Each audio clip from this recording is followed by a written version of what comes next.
Imagine finding out that something you do every single week in your own kitchen, something you do specifically because you are trying to be practical, trying to save money, trying not to waste food, is quietly and systematically creating the conditions for one of the deadliest cancers in the human body without you knowing. Does that sound extreme? Unfortunately, it is not. There is a habit that hundreds of millions of people repeat every week without a second thought: reheating leftovers. And the truth about what happens inside 5 very specific foods the second time heat touches them is something that most people will go their entire lives without ever being told. In the next few minutes, I am going to show you exactly which 5 foods are the most dangerous to reheat, what they are chemically turning into inside your body when you press that button, and why that transformation connects directly to one of the cancers with the lowest survival rates in all of modern medicine: pancreatic cancer. I am Dr. Michael Grant, and I am going to tell you something today that I believe every single person who cooks at home deserves to know, because I have sat across from too many patients who received a devastating diagnosis and looked at me and asked, "Why did nobody warn me about this sooner?" I am done staying quiet. Now, here is what you need to understand before we begin. Your pancreas never warns you. It does not hurt when it is being damaged. It does not swell. It does not send you a signal while the damage is quietly building up inside it across months and years of the wrong daily habits. By the time you feel something wrong enough to go to a doctor, the cancer has, in the overwhelming majority of cases, already spread beyond the point where anything meaningful can be done. The 5-year survival rate is under 12%. 12%.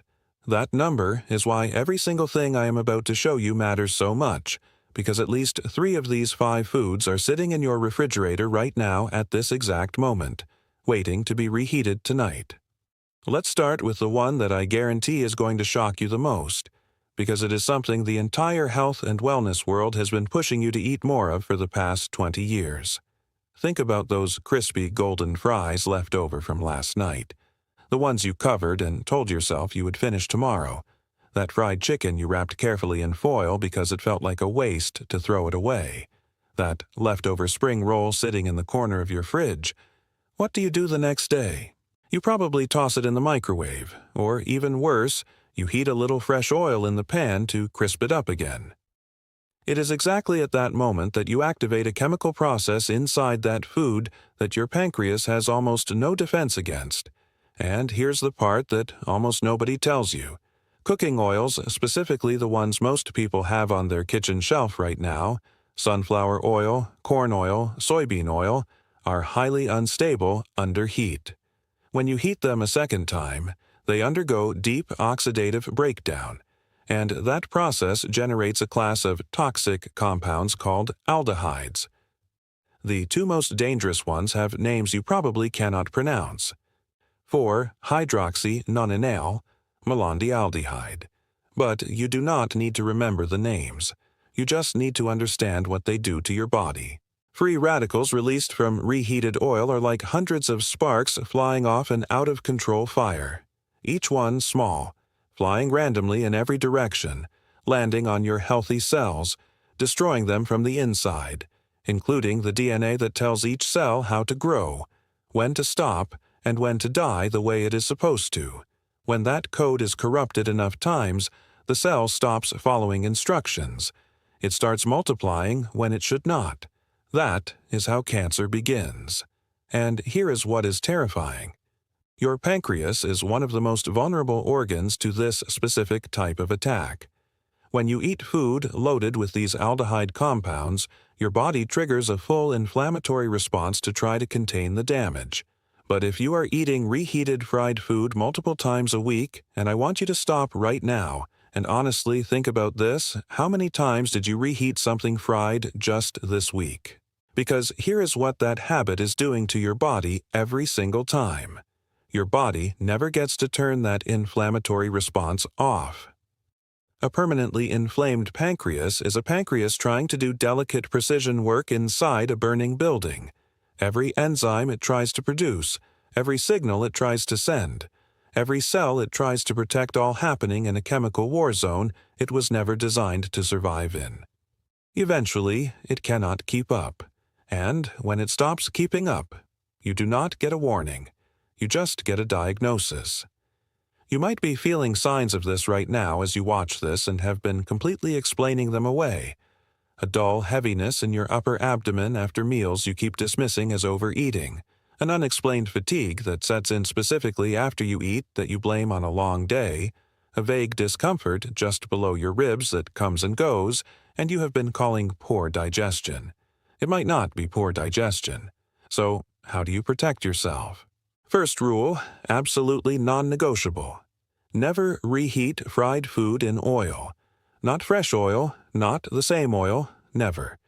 Use a dry oven at 180 or an air fryer. Dry heat brings back the texture without a single drop of new chemical damage.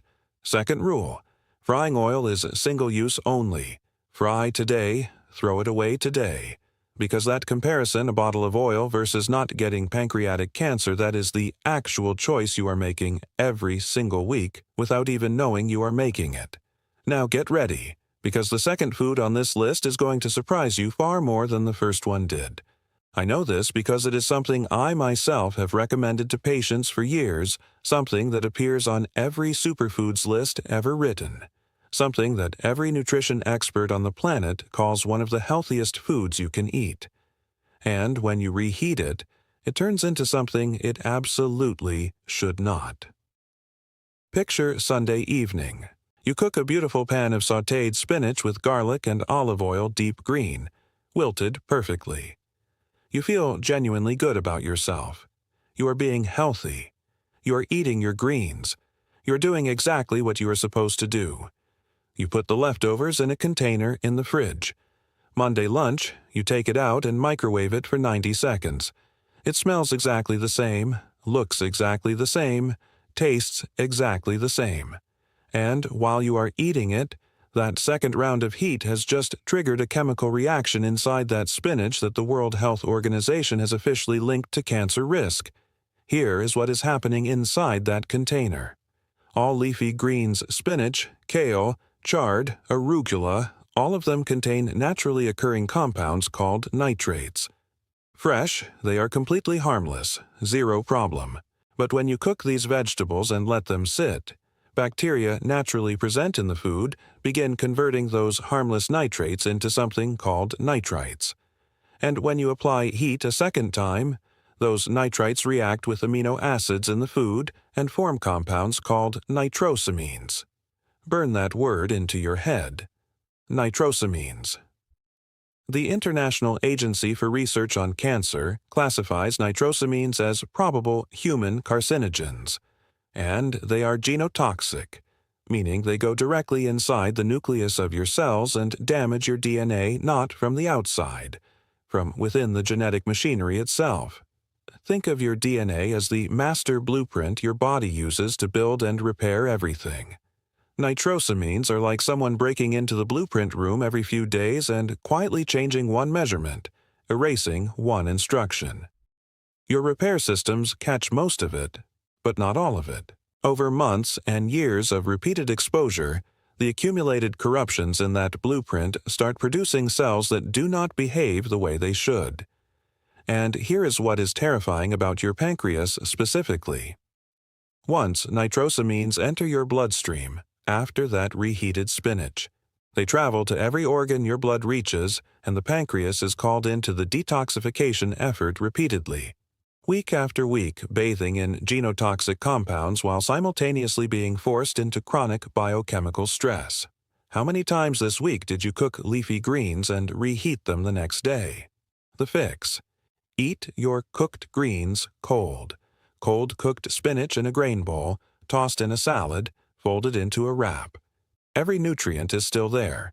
Zero nitrosamine formation, because there is no second heat. If you need them warm, cook only what you are eating right now, not a batch for the week. Just this meal. And if you do reheat, do it once only. Each additional heating cycle multiplies the nitrosamine formation. That is not a metaphor. That is chemistry.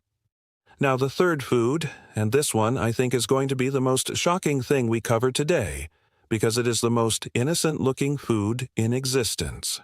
No strong flavor, no strong smell, and the danger inside it cannot be detected by any of your senses. Think about the pot of rice you made a few days ago. You made a large batch because it is easier that way. You have been reheating portions of it every day. This is completely normal.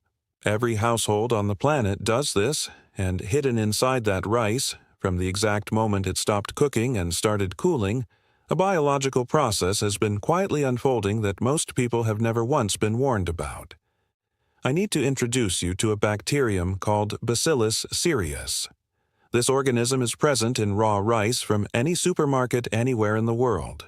Cooking kills the active bacteria, but it does not kill the spores. A spore is a hardened biological survival structure that certain bacteria produce specifically to survive conditions that would kill them. Boiling water cannot destroy them. Normal cooking temperatures cannot touch them. They sit dormant in your perfectly cooked rice, completely invisible, completely undetectable by any smell or taste, waiting for the temperature to drop into their ideal multiplication range, which is exactly the temperature of your kitchen counter as that rice cools after cooking. The moment the temperature drops, those spores wake up. They multiply, they produce toxins, and here's the detail that matters most. One of those toxins is heat-stable. When you microwave that rice the next day, you kill the live bacteria, but the toxin they already produced while they were multiplying your microwave does not touch it. It survives the reheating completely intact and enters your body in full working order. Think of it like this. Imagine a factory producing toxic chemicals in your basement without you knowing. You find out and shut it down. You turn off every machine, but the barrels already produced before you shut it down are still sitting there in the warehouse.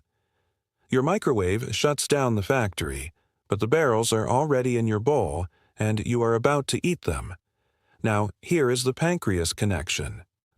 Repeated low-level exposure to these toxins, even without dramatic full-blown food poisoning every time, creates chronic low-grade inflammation throughout your gut. And science has clearly mapped what researchers call the gut-pancreas axis. Your gut and your pancreas share blood supply, lymphatic drainage, and inflammatory signaling pathways. A chronically inflamed gut sends those inflammatory signals directly to your pancreas every time, without exception. The fix: cool, cooked rice within 1 hour of cooking. Spread it wide and shallow, not piled deep. More surface area means faster cooling, which means less time for those spores to activate. Eat it within 24 hours. Reheat it fully until steaming hot throughout. Then eat it completely. Do not put it back in the fridge after reheating once. Now, the fourth food. Nearly every family eats this multiple times a week. You made roasted chicken thighs last night golden, perfectly cooked all the way through. You saved them in a container in the fridge. Today, at lunch, you put 2 pieces on a plate, microwave them for 2 minutes, touch the outside, it feels hot, and you eat. This is a completely normal day in millions of homes. And the way that reheating happened, microwave, 2 minutes, touch check on the outside is exactly where the danger lives. A microwave does not heat food the way an oven does. It excites water molecules inside the food to generate heat.